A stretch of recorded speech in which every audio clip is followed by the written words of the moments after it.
அன்பிற்குரிய 9ஆம் வகுப்பு மாணவ மாணவிகளே, உங்கள் அனைவருக்கும் வணக்கம். எல்லாம் எப்படி இருக்கிறீங்க? நலமாக இருக்கிறீர்களா? உங்கள்கிட்ட கேட்ட கேள்வி எல்லாம் நல்லா இருக்கிறீங்களா, நலமாக இருக்கிறீங்களா அப்படின்னு ஒரு கேள்வி கேட்டேன். இப்போது நம்ம எப்போவுமே யாராச்சும் ஒரு ஆளை பார்த்தா எங்கே நம்ம ஃபோன் பண்ணாலும் நம்ம ஃபஸ்ட்டு கேட்கக்கூடிய கேள்வி என்ன? எப்படி இருக்கிறீங்க, நல்லா இருக்கிறீங்களா? அதுக்கப்புறம் தான் என்ன கேட்பாங்க, தொழிலெல்லாம் எப்படி போகுது, இல்லாட்டி பிஸ்னஸ் எல்லாம் எப்படி போகுது அப்படின்னு ஒரு கேள்வியை கேட்பாங்க. அப்போ யாரை பார்த்தாலும் நம்ம கேட்கக்கூடிய முதல் கேள்வி எப்படி இருக்கிறீங்க, நல்லா இருக்கிறீங்களா, உடம்புக்கு ஒன்றும் பிரச்சனை இல்லையே அப்படின்னு கேட்போம். அப்போது ஒரு மனிதனுடைய வாழ்க்கையில் அவனுக்கு பணத்தை விட ஆரோக்கியம் ரொம்ப முக்கியம். ஆரோக்கியம் இருந்தால் தான் வாழ முடியும், ஆரோக்கியம் இருந்தால் தான் சுறுசுறுப்பாக இருக்க முடியும் இல்லையா? எனவே அன்பு மாணவர்களே, நம்ம இன்றைய வகுப்பில் கேரள பாடநூல், அதாவது மொழி பாடத்தில் பிடியில் அடிப்படை பாடநூலில் இடம்பெற்றக்கூடிய 2வது அழகான 100 வயது வாழலாம். அழகினுடைய பேர் என்ன? 100 வயது வாழலாம் அப்படிங்கிற அழகில் இருக்கக்கூடிய பாடத்தை தான் வகுப்பில் இன்னைக்கு பார்க்க போகிறோம். நம்ம 100 வயது வாழ வேண்டும் அப்படின்னா எல்லாருக்குமே ஆசை, நல்லா ஹெல்த்தாக 100 வயசு வாழணும்னு ஆசை இருக்குது. 100 வயது வாழ வேண்டும் என்றால் நம்ம 100 வயது வாழ்ந்தால் மட்டும் பத்தாது, 100 வயது எப்படி இருக்கணும், ஆரோக்கியமாக வாழ வேண்டும் என்றால் நாம் என்ன செய்யணும், அதை பற்றி சொல்லக்கூடிய ஒரு பாடங்கள் தான் இந்த அழகில் அமைக்கப்பட்டிருக்கிறது. நோயற்ற வாழ்வில் குறைவற்ற செல்வம். நொறுங்க தின்றால் 100 வயது. நொறுங்க தின்றால்னா நிறைய சாப்பிட்றதில்ல, நம்ம சாப்பிட்ற உணவு நல்லா மென்று நொறுக்கி சாப்பிடணும். அதான் நொறுங்க தின்றால் 100 வயது. நம்ம நொறுக்கி திணிங்கிறது. அளவுக்கு மீறினால் அமிழ்தமும் நச்சு. இப்படி எண்ணற்ற பழமொழிகள் நீங்கள் கேள்விப்பட்டிருப்பீர்கள். இந்த அனைத்து பழமொழிகளுமே எதை வலியுறுத்துகிறது? ஆரோக்கியத்தை வலியுறுத்துகிறது.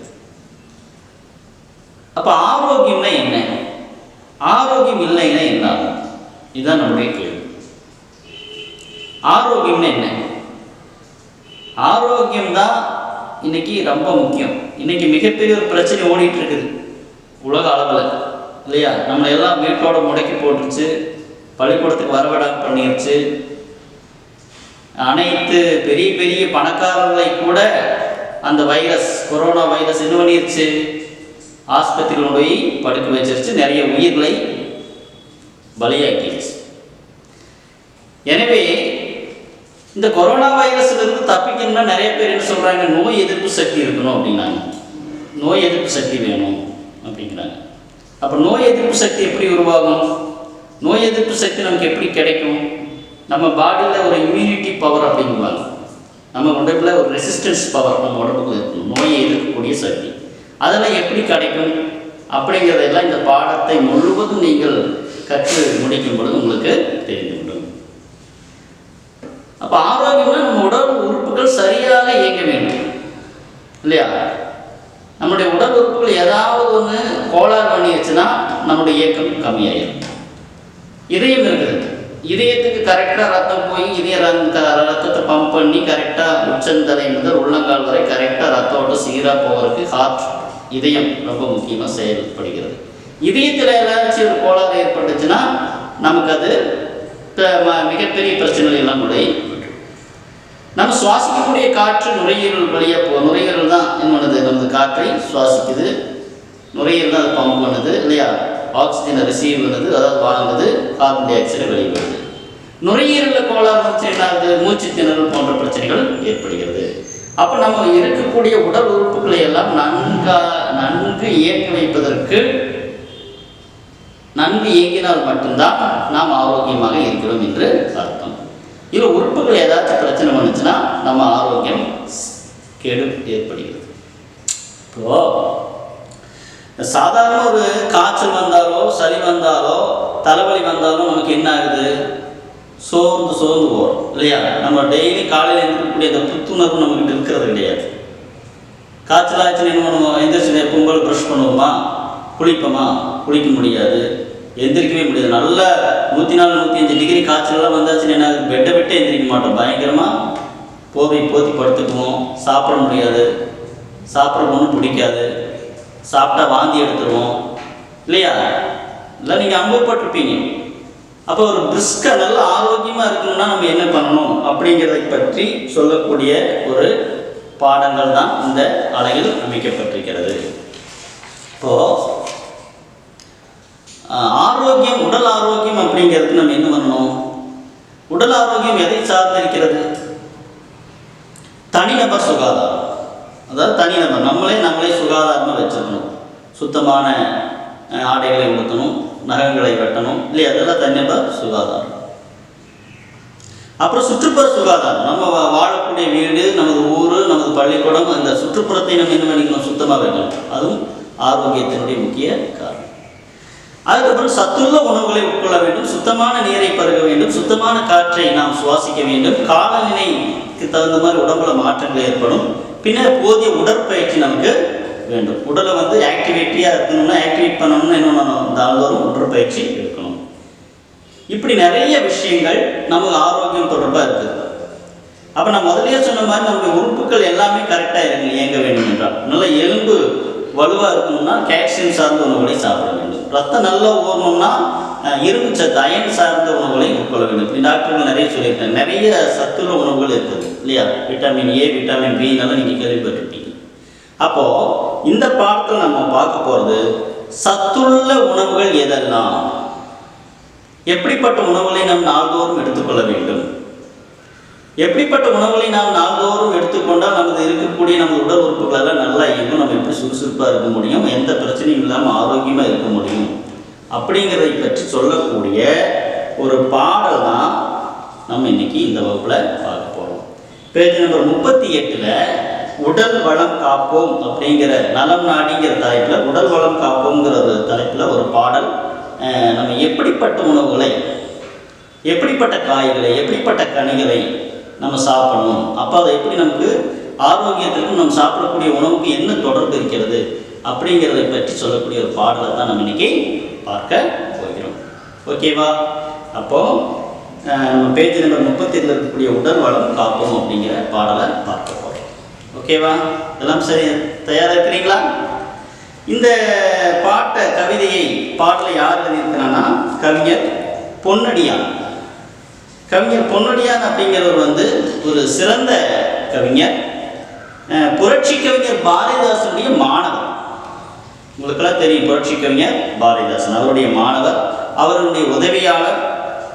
பாரதியார், பாரதிதாசன் ஆகிய இருவரையும் வழிகாட்டியாக கொண்டவர். அவருடைய வழியில் சென்று நிறைய கவிதைகளை புனையக்கூடியவர் பொன்னடியான். இவர் முல்லைச்சரம் அப்படிங்கிற இதழினுடைய பத்திரிகையினுடைய ஆசிரியராக விளங்கியிருக்கிறார். பாரதிதாசன் தொடங்கிய தமிழ் கவிஞர் மன்றத்தை 55 ஆண்டுகளாக முறையாக நல்ல முறையில் நடத்தியவர் கவிஞர் பொன்னடியான்.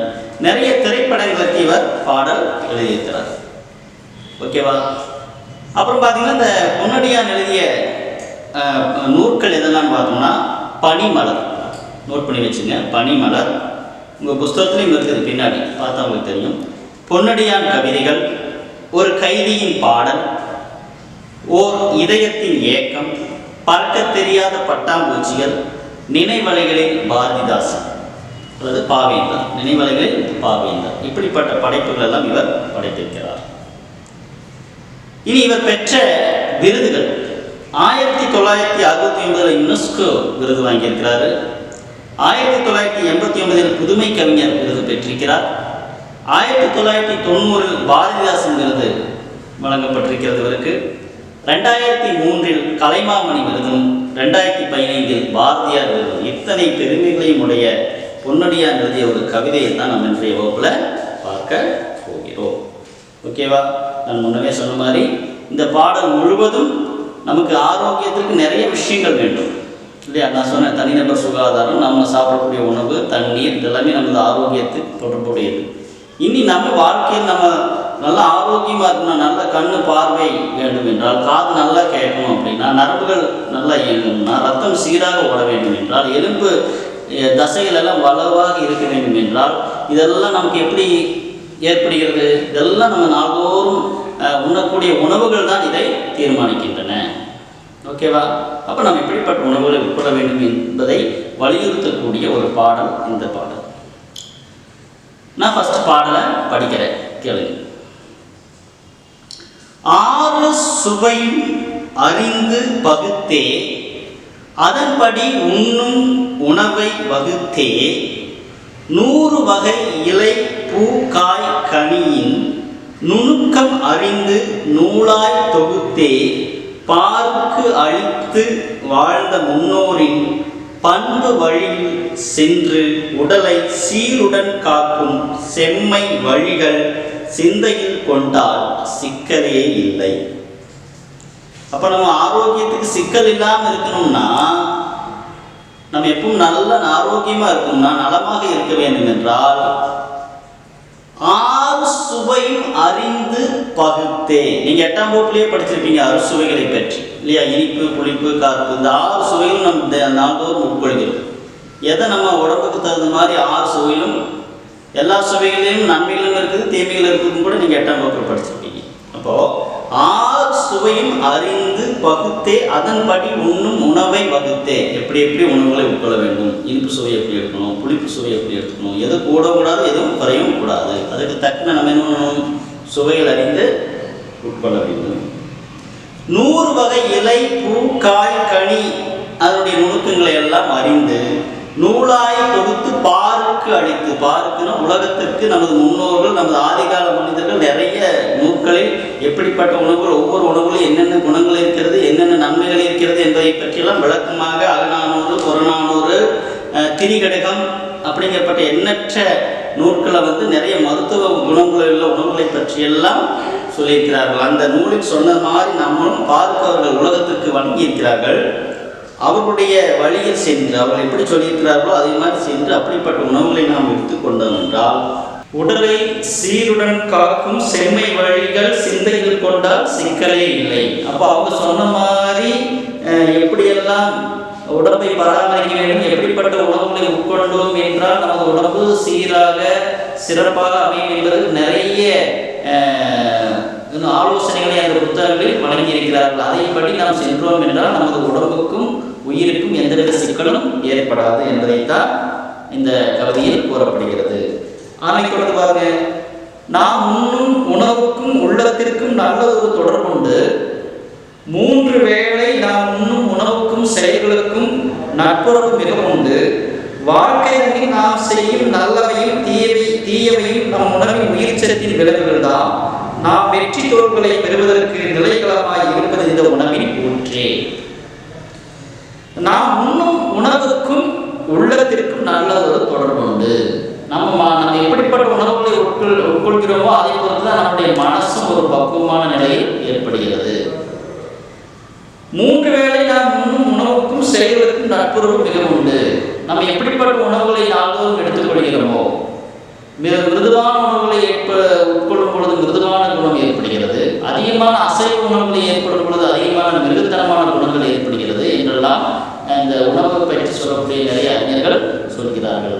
எனவே நாம் சாப்பிடக்கூடிய உணவிற்கும் நமது குணத்திற்கும் தொடர்பு இருக்கிறது. நமக்கு ஒரு பொறுமை ஏற்பட வேண்டும் என்றால், நமக்கு ஒரு சாந்தம், ஒரு மகிழ்ச்சி, அனுசரணை இதெல்லாம் ஏற்படணும்னா அது நம்முடைய உணவை பொறுத்து இருக்குது. நமக்கு கோபம், பொறாமை இதெல்லாம் எப்படி ஏற்படுகிறது, அதுக்கும் உணவுக்கும் தொடர்பு இருக்கிறது. மனசுக்கும் உணவுக்கும் தொடர்பு இருக்கிறது. நம்முடைய இயக்கத்திற்கும் உணவுக்கும் தொடர்பு இருக்கிறது. அப்போ உணவு என்பது ஏதோ நம்ம சாப்பிட்றதுங்கிற மாதிரி இல்லை. உணவு மிகப்பெரிய ஒரு அற்புதமான மருந்து. உணவு தான் மருந்து. நாம் செய்யும் நல்லவையும் தீவையும் நாம் உணவின் உயிர் சக்தியில் விளைவுதான். நாம் எப்படிப்பட்ட சத்துள்ள உணவுகளை ஏற்படுகிறோமோ அது பொறுத்து நமக்கு நல்லதும் தேவையும் ஏற்படுகிறது. நல்லதும் தேவையும் நமக்கு உடம்பில் ஏற்படக்கூடியது நம்ம சாப்பிடக்கூடிய உணவை பொறுத்து ஏற்படுகிறது. நாம் வெற்றி தோல்விகளை பெறுவதற்கு நிலைகளமாக இருப்பது இந்த உணவின் ஊற்றி.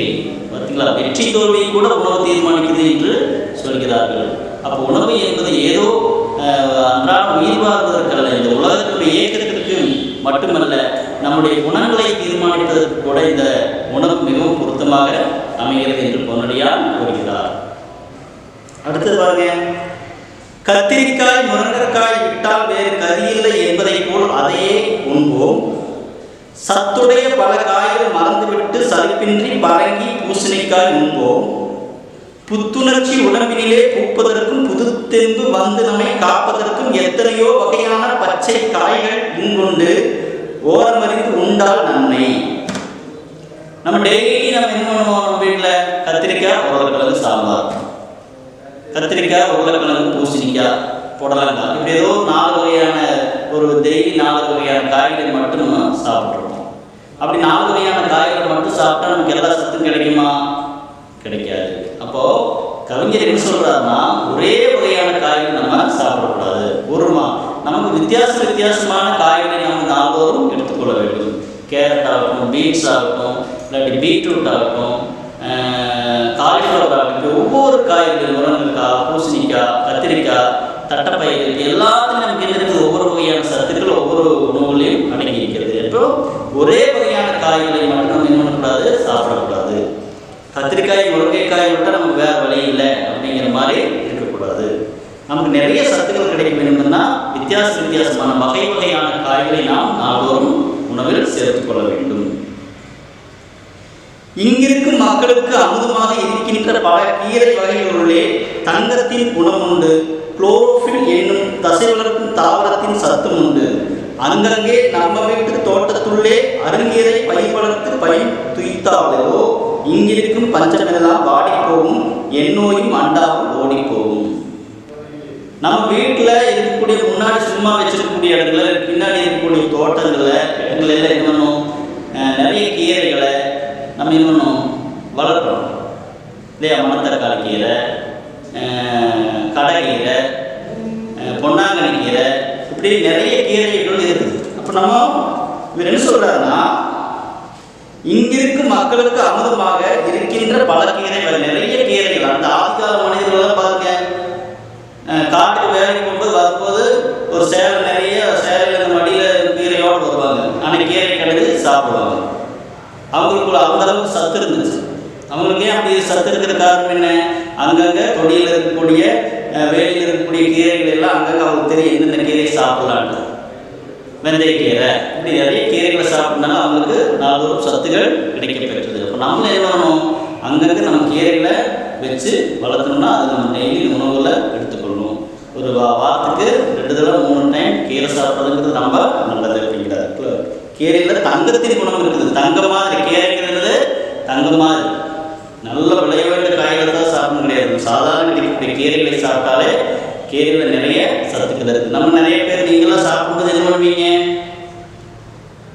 சாப்பாடு, அரிசி சாப்பாடு சாப்பிட்டு அந்த சாம்பார் ஊற்றிக்கிட்டு பாக்கி இருக்கக்கூடிய தக்காளி, கருவேப்பிலை, வெள்ளைப்பூண்டு, அந்த ஜீரகம், குருமிளகெல்லாம் எசன்ஸாக இருக்கக்கூடிய அதில் என்ன பண்ணுவீங்க? தூக்கி ஓரத்தில் வச்சுருவீங்க. அது இன்னும் நேரம் சிங்கிள் உணவை போட்டுருவாங்க, இல்லாட்டி பாத்திரங்கள் இடத்துல போடுவாங்க. அப்போ நமக்கு சத்து கிடைக்குமா? கொத்தமல்லி, கருவேப்பிலை, ஜீரகம், வெள்ளைப்பூண்டு, இது எல்லாமே நம்ம என்ன பண்ணணும்?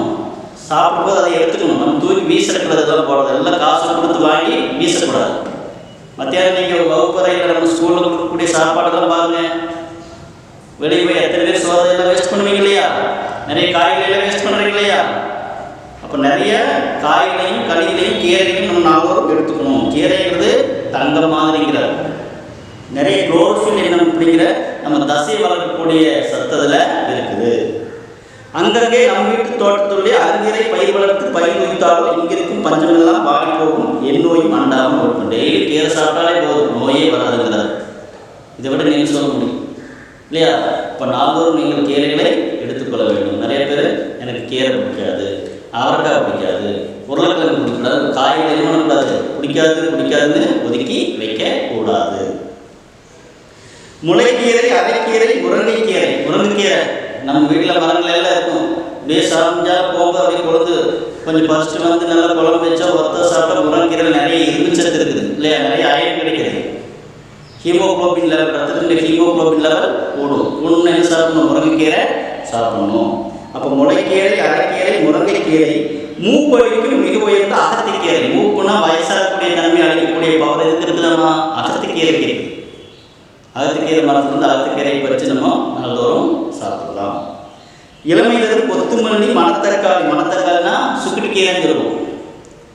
புதினா, கருவேப்பிலை, பொன்னாங்கண்ணி விளைமுடல் நோய்களுக்கே எதிரியாகும். நம்ம நோய் எதிர்ப்பு சக்தி நம்ம உடம்புல அதிகரிக்கணும்னா பொன்னாங்கண்ணி, புதினா, கருவேப்பிலை, கொத்துமல்லி, அகத்திக்கீரை, முருங்கைக்கீரை, முளைக்கீரை, எல்லா வகையான கீரைகளும் நாளோடு நம்முடைய உணவில் சேர்த்துக்கொண்டே வந்தோம் என்றால் நமக்கு நோய் எதிர்ப்பு சக்தி அதிகரிக்கும். நான் முதலே சொன்ன மாதிரி கொரோனா போன்ற வைரஸ்களிலிருந்து நம்ம தப்பிக்கணும். நம்ம உடம்புல எதிர்ப்பு சக்தி இருக்கணும். எதிர்ப்பு சக்தி எப்படி கிடைக்கும்? எதிர்ப்பு சக்தி கிடைக்கும்னா இந்த மாதிரி நல்ல காய்களையும் கீரைகளையும் நம்ம உட்கொள்ள வேண்டும். வீணாக முடச்சத்தை மீண்டும் தந்தது கலைஞத்தை உடல்படுத்தி நமக்கு நலம். கீரை உணர்வால் பல்லாண்டு வாழலாம். கீரை உணவு நம்ம நிறைய நாட்கள் வாழலாம். ஆதிகால மனிதர்கள் வந்து அங்கங்கே வேலைக்கு போகிற இடத்துல கிடைச்ச கீரைகளை சாப்பிட்றாங்க தான் 120 வயசு வரை ஆரோக்கியமாக வாழ்ந்தார்கள். நம்ம இன்னைக்கு நிறையான காய்களையும் கனிகளையும் கீரைகளையும் சாப்பிடாதனால தான் நம்முடைய சத்து குறையினால தான் நமக்கு ஆரோக்கியம் இல்லாமல் போகுது. இன்னைக்கு நிறைய நோய்கள் இளமையிலேயே ஏற்படுது அப்படிங்கிறாரு. அவ்வளவோ எல்லோருக்கும் கிடைப்பதற்கு ஆயிரமாயிரம் இடர்பாடு இருந்த போதும் கவினமை உருதற்கே வாய்வளர்ந்து காத்திருக்கும் கடம்பஞ்சம் துடித்த போதும் அவ்வளவை தரவறிந்து சிறப்பறிந்து அளவறிந்து நாம் கற்றுக்கொண்டால் இவ்வுலகில் வருகிறப்பை இலக்கச் செய்து என்றைக்கும் இளமையுடன் வாழலாம். எத்தனையோ சோதனைகள் சூழ்நிலைகள் ஏற்பட்ட பொழுதும் கூட அன்றைய கால மனிதர்கள் நல்ல அந்தந்த காலகட்டத்தில் விளையக்கூடிய காய்களையும் கனிகளையும் தானிய வகைகள் எல்லாம் சாப்பிட்டுருக்கிறாங்க. அதனால தான் அவங்களுடைய ஆரோக்கியம், அவங்களுடைய இறப்பெல்லாம் தள்ளி போடப்பட்டது. கொய்யா சீசன் கொய்யா சாப்பிட்டான், எழுதுக்குள்ள சீசன் எழுதுக்குள்ள சாப்பிட்டான், நகாப்பழ சீசன் நகாப்பழம் சாப்பிட்டான் இல்லையா? அந்தந்த சீசனில் என்ன சீத்தாப்பழ சீசன் சீத்தாப்பழம் சாப்பிட்டான். காலநிலைக்கு தகுந்த மாதிரி அந்த காலகட்டத்தில் ஒரு காய்கறியும் கனிகளும் விளைந்தது. அந்தந்த காலத்தில் ஆடி மாதத்தில் விளையக்கூடிய காய்கறி ஆடி மாதத்தில் அப்படி அந்தந்த காலங்களில் விளையக்கூடிய காய்கறியும் கனிகளையும் கீரைகளையும் சாப்பிட்றதுனால தான் தானிய வகைகள் அதிகமாக சாப்பிடலாம். அப்படி சாப்பிட்றதுனால தான் பண்டைய கால மனிதர்கள் ஆரோக்கியமாக இருந்தார்கள். உங்களுக்கே தெரியும், கிராமப்புறத்தில் இன்றைக்கும் நிறைய பேர் வயசானவங்க பேர் நல்லா சுறுசுறுப்பாக இருக்கிறாங்க. 90 வயசு சொல்லுவாங்க, அவங்க இன்னைக்கு வேலை செஞ்சுட்டு இருக்கிறாங்க. உங்களுக்கு 13 வயசு இதனால வேலை செய்ய முடியாது. இதுக்கு என்ன காரணம்? நமக்கு உடம்புல கிடையாது, சத்து கிடையாது. ஏன் சத்து கிடையாது? கவிஞர் சொல்ற மாதிரி நம்ம சாப்பிடக்கூடிய உணவு சத்துள்ள உணவுகளை சாப்பிடுறது. சும்மா வெறும் அரிசி சாப்பாட்டே சாப்பிடுறது வெறும் சக்கரை தான். அதில் ஒரு பலம் நமக்கு கிடைக்காது. எனவே எப்பேற்பட்ட பஞ்சங்கள் ஏற்பட்ட பொழுதும் கூட, எந்தவித வருமானம் இல்லாத பொழுதும் கூட, வறுமையாக இருந்த பொழுதும் கூட, அதுங்க அப்பப்போ கிடைக்கக்கூடிய அந்தந்த சீசன் அந்தந்த காலநிலைகளில் கிடைக்கக்கூடிய காய்களையும் கடலையும் அவன் சாப்பிட்டான். குப்பையில் விளையக்கூடிய உப்புமண் விளையக்கூடிய கீரைகள் எல்லாம் ஃபஸ்ட்டு வந்து சாப்பிட்டான். நல்லா கழுவி சாப்பிட்டான். அன்னைக்கெல்லாம் வந்து எந்த சுற்றுப்புற சுகாதார கேடும் கிடையாது. நீ அடுத்து பாருங்க, நஞ்சையிலே விளையில் அரிசி மட்டும் நமைக்காகும் என நம்பி இருக்கிறார்கள். புஞ்சை தரும் கேழ்வரகு, சோளம், கம்பு, புத்தூட்டம் தரும் பயிர் வகைகள் எல்லாம் கொஞ்சம் முன்னிலைந்த நிலைமை மாற்றி குறையின்றி களமுன்னி பழகிவிட்டால் பஞ்சங்கள் பலவந்த மோதினால் பலம் பெற்று உடல்நலத்தை பெறலாம் நாமே. நஞ்சியிலே நல்ல நிலைகளில் விளக்கக்கூடிய நெல்லரிசி மட்டும்தான் நம்ம உடம்புக்கு ஏற்றதுன்னு நம்ம எப்பவுமே நினைக்கக்கூடாது. நஞ்சையிலே விளையும் நெல்லரிசி மட்டும் நம்மை காக்கும் என நம்பி இருந்துடாமல் நல்ல பொன்னியரிசி சாப்பிட மட்டும்தான் நமக்கு உடம்புக்கு நல்லதுன்னு எப்பவுமே நினைக்கக்கூடாது. அது வெறும் சக புஞ்சையரும் கேழ்வரகு சோளம் கம்பு புத்தூட்டும் பயிர் வகைகள் எல்லாம் தட்டப்பயிறு கொள்ளு சுண்டக்கடலை பாசிப்பயிறு இல்லையா பீன்ஸ் இப்படி எண்ணற்ற மொச்சை இப்படி நிறைய பயிர் வகைகள் இருக்குது. தானிய வகைகள் இருக்குது. தானிய வகைகள் எடுத்துக்கணும். சோளம் கம்பு ராகி கோதுமை இப்படிப்பட்ட வகைகளில் உள்ள உணவுகளை நம்ம எடுக்கணும். டெய்லி அரிசி சாப்பாடு மட்டும் சாப்பிட்டுருந்தா எந்தவித சத்து நம்ம உடம்புக்கு ஏற்படாது. கோதுமையில் இருக்கக்கூடிய சத்து, ராகியில் இருக்கக்கூடிய சத்து, சோளத்தில் கம்புல இன்னைக்கு ஆதிகால மனிதன் அதெல்லாம் சாப்பிட்றதுனால தான் ஆரோக்கியமாக இருந்தான். நம்ம இன்னைக்கு எப்பவுமே அரிசி சாப்பாடு சாப்பிட்றதுனால நம்முடைய ஆரோக்கியம் கேள்விக்குறியாக இருக்கிறது. குறையின்றி கடந்து பழகிவிட்டால் பஞ்சகத்து பலவந்து மோதினாலும் பல பெற்று உடல்நலத்தை பெறலாமே. நமக்கு எப்பப்பெல்லாம் வாய் பிடிக்கிறதோ அப்பெல்லாம் நம்ம சாப்பிடணும் இல்லையா? அதனால தான் பாருங்க, ஒவ்வொரு காலகட்டத்திலையும் அந்த மனிதன் அப்படிப்பட்ட உணவுகளை சாப்பிட்டான். இப்போ புரட்டாசி மாதம் வருது. புரட்டாசி மாதம் சரஸ்வதி பூஜை ஆயுத பூஜையில் வரும்போது என்ன சாப்பிட கொடுப்பாங்க? சுண்டல், பொரிகடலை நிறைய கொடுப்பாங்க இல்லையா? பாசிப்பயிரெல்லாம் வச்சு கொடுப்பாங்க. அப்படி அதெல்லாம் அவங்க சாப்பிட்டு பழகின அந்த ஒவ்வொரு வழிபாட்டு முறைகளையும் ஒவ்வொரு உணவுகளையும் பழக்கங்களையும் எல்லாமே வந்து மனிதனுடைய ஆரோக்கியம் மறைமுகமாக மறைந்திருந்தது. எல்லாமே நம்முடைய ஆரோக்கியம் தொடர்பாக இருந்துச்சு. தை மாதத்தில் வந்து பாருங்க, பச்சரிசி சாப்பாடும் மொச்சக்கொட்டை பழம் ஊற்றி சாப்பிடுவோம். அப்போ அந்த காலநிலைக்கு அந்த உணவு முறை நம்முடைய உடம்புக்கு ரொம்ப தேவை என்றால் ஒவ்வொரு காலங்களிலும் நம்முடைய உணவு உட்கொள்ளும் முறை கூட நம்முடைய ஆரோக்கியத்தை தொடர்பாக இருந்தது. அதனால தான் நம்ம ஆரோக்கியமாக இருந்தால் நம்ம இன்று ஆரோக்கியத்திற்கு ஓடக்கூடிய சூழ்நிலையில் இருக்கிறோம். நீ கடைசி பாருங்க, காய்கறிகள் கீரை வகை கனிகள் எல்லாம் கட்டாயம் சிறிதேனும் உணவில் கொண்டார். அப்போ நம்ம முதலே சொன்ன மாதிரி நம்முடைய ஆரோக்கியமாக இருக்கணும்னா தனிநபர் சுகாதாரம் இந்த பாடல் நம்ம எப்படிப்பட்ட உணவுகளை கொள்ள வேண்டும்? காய்கள் கீரைகள் பழங்கள் கட்டாயம். பழங்கள்னா ஆப்பிள் ஆனதுன்னு நீங்கள் நினைச்சுக்கூடாது. உங்கள் ஊரில் நம்ம பிரதேசத்தில் விளையக்கூடிய கொய்யா பழமாகட்டும், இல்லாட்டி சீனி புளியாகட்டும், இல்லாட்டி சீத்தா பழமாகட்டும், இதை சாப்பிட்டாலே போதும். நீங்கள் என்ன பழங்கள் வந்து ஆப்பிளும் ஆரஞ்சும் மாதுளம் பழமும் பெரிய பெரிய விளையாட்டு காய்கள் தான் பழங்கள் தான் பழங்கள் என்ன பண்ணிக்கிறது. நம்ம பிரதேசத்தில் அந்தந்த காலகட்டத்தில் இல்லை இளநீர் பழம் கிடைக்காதா, நகாப்பழம் கிடைக்காதா, அந்த மாதிரி பழங்களை நான் எடுத்துக்கொள்ள வேண்டும். அது தாய்ப்பாலுக்கு இணையான உரத்தை பெற்றது. இப்படி காய் கீரை பழங்களை சாப்பிட்டா, தானியங்களை சாப்பிட்டா தாய்ப்பாலுக்கு இணையான நமக்கு சத்தை கொடுக்கணும். தமிழ் போல் பல்லாண்டு வாழலாம். எப்படி 3000 ஆண்டுகளுக்கு மேல் தமிழ் இளமையாக வாழ்கிறது, அது நம்மளும் 100 ஆண்டுகள் இளமையாக வாழ வேண்டும் என்றால் இப்படிப்பட்ட சத்து உணவுகளை கொள்ள வேண்டும். நோய் நடிகள் அண்டாத உடல் வளத்தை முன்னறிவில் அஞ்சாத நெஞ்சுலத்தை வாய்ப்புகளால் மட்டுமின்றி உணவால் நல்ல வளங்களால் பெற்று எல்லாமே. அப்போ எப்போ நோஞ்சான இருக்காங்க, எப்போ பார்த்தாலும் நோய் நொடி வந்து நம்ம தாக்கி படுத்துக்கிட்டே எல்லாம் இருக்கணும்னா என்ன பண்ணணும்? நம்முடைய சாப்பாடு, நம்ம உட்கொள்ளக்கூடிய உணவு தான் நமது ஆரோக்கியத்தை தீர்மானிக்கிறது. அப்போது நம்ம நாள்தோறும் வித்தியாசமான ஒரே மாதிரி உணவுகள் எடுக்கக்கூடாது. எப்போ இட்லியுமே தோசையுமே சாப்பிடக்கூடாது இல்லையா? இட்லி தோசையே வழக்கம் வச்சுக்கூடாது. வெரைட்டியாக நம்ம சாப்பிடணும். நம்ம எது கிடைக்கிறதோ அதுக்கு தகுந்த மாதிரி விலை குறைவாக இருந்தாலும் அதுக்கு தகுந்த மாதிரி கிடைக்கக்கூடியது மாற்றி நம்ம சாப்பிடணும். எல்லா காய்கறிகளும், எல்லா வகையான பழங்களும், எல்லா வகையான கீரை வகைகளும், எல்லா வகையான தானியங்களும், முட்டை, பால், மாமிசம் எல்லாம் நமக்கு தேவையான அளவு ஏற்று சாப்பிடும்போது தான் நம்ம உடம்பு ஆரோக்கியமாக இருக்கும் என்பதை இந்த பாடல் சொல்கிறது. எனவே இது ரொம்ப நீளமான ஒரு பாடல். இந்த பாடல் நீங்கள் 2-3 டைம் படித்து பார்த்துட்டு நம்ம சொல்கிற எல்லாத்தையும் கேட்டு ஆரோக்கியமாக நம்முடைய வாழ்க்கையை தீர்மானிக்கிறது என்னது நாம் கொள்ளக்கூடிய உணவு என்பதை முடிகிறது. அப்புறம் பாருங்க, உங்களுடைய பாடத்தில் 39 ஒரு நுனிக்கோபுரம் போட்டிருக்கிறாங்க. அதை நீங்கள் பார்க்கணும். இந்த கவிதைக்கு பொருத்தமான ஒரு நுனிக்கோபுரம். நம்முடைய உணவு சரிவிகிதமான உணவை நாம் எடுத்துக்கொள்ள வேண்டும். எப்படிப்பட்ட உணவுகளை அதிகமாக எடுத்துக்கலாம், எப்படிப்பட்ட உணவுகளை குறைவாக எடுக்கலாம் அப்படிங்கிறத ஒரு நுனிக்கோபுரம் கொடுக்கப்பட்டிருக்கிறது. நீங்கள் பார்த்தவங்களுக்கு தெரியும். அதில் பார்த்தீங்கன்னா நம்ம கீழே பார்த்தீங்கன்னா மாதத்தில் வந்து அந்த முக்கோணம் மாதிரி போட்டிருப்பாங்க. அதில் அந்த கடைசியில் போட்டு தானிய வகைகள் அது அதிக கடைசி அதிக சதவீதம் நம்ம தானியங்கள் என்னது? பாசிப்பயிறு, சுண்டக்கடலை, கொள்ளு, இந்த மாதிரி இருக்கு இல்லையா? இந்த மாதிரி தானிய வகைகளை நம்ம அதிகமாக நம்ம உடம்புல சேர்க்கணும். அப்புறம் பழங்கள், காய், அதுக்கு அடுத்தபடியாக. அதுக்கு மேலே பாலும் இறைச்சி. மேலே வந்து பார்த்தீங்கன்னா கொழுப்பு. கொழுப்புன்னு என்ன?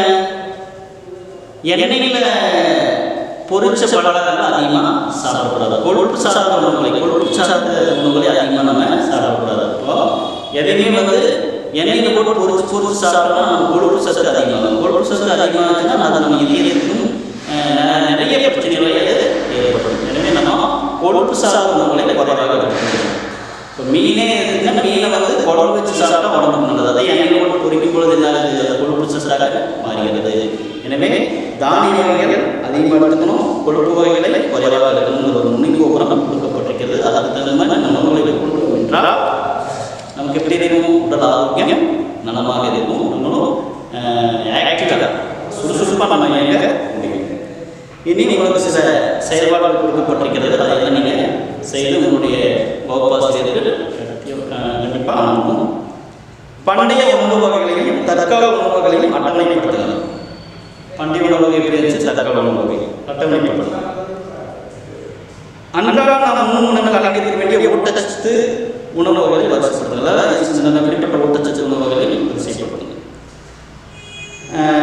ஆரோக்கிய வாழ்வுக்கு சிறந்தது பண்டைய உணவு முறையா இன்றைய உணவு முறை? இன்னைக்கு வந்து நம்ம நிறைய துரித உணவுகளை சாப்பிடுறோம். அது நல்லதா, பண்டைய உணவு முறை நல்லதா? அப்படிப்பட்ட ஒரு பட்டிமன்றம் இருக்கு. நீங்கள் இப்படிப்பட்ட இந்த செயல்பாடுகள் இதெல்லாம் பண்டைய உணவுகளையும் தற்கால உணவுகளையும் அட்டவணைப்படுத்தணும். அன்றாடம் நாம் சாப்பிடக்கூடிய உணவுகளில் இருக்கக்கூடிய சத்துக்களை என்னென்ன சத்துக்களை அதை பற்றி வரிசைப்படுத்தணும். ஆரோக்கிய வாழ்வுக்கு சிறந்தது பண்டைய உணவா இன்றைய உணவா அப்படிங்கிற பட்டிமன்றம் இருக்கு. அப்புறம் நஞ்சை புஞ்சை தானியங்களை, நஞ்சையில் விளையக்கூடிய தானியங்கள், புஞ்சையில் விளையக்கூடிய தானியங்கள். நஞ்சையில் நல்ல நிலம், அதாவது மழை கையாகியும் தண்ணிக்கு குறைவாக இருந்தாலும் விளையக்கூடிய நிலம். புஞ்சைனா மேலே நிலம்னு சொல்லுவாங்க. நிறைய தண்ணி கிடைச்சா மட்டும் விளையக்கூடிய நிலம். நஞ்சை புஞ்சை விளையக்கூடிய தானியங்களை அட்டவணைப்படுத்தி எழுதணும். அப்புறம் இலை உணவுகளில் காணப்படும் குளோரோஃபில் குறித்து குறிப்பிடணும். இலை உணவுகளில் காணப்படக்கூடிய குளோரோஃபில் அப்படிங்கிறத பற்றி ஒரு குறிப்பு எழுதணும். இப்படிப்பட்ட எல்லா செயல்பாடுகளும் உங்களுடைய வகுப்பாசிரியருக்கு நீங்கள் உங்களுக்கு பாடம் புரிஞ்சுன்னு நினைக்கிறேன். நன்றி, வணக்கம்.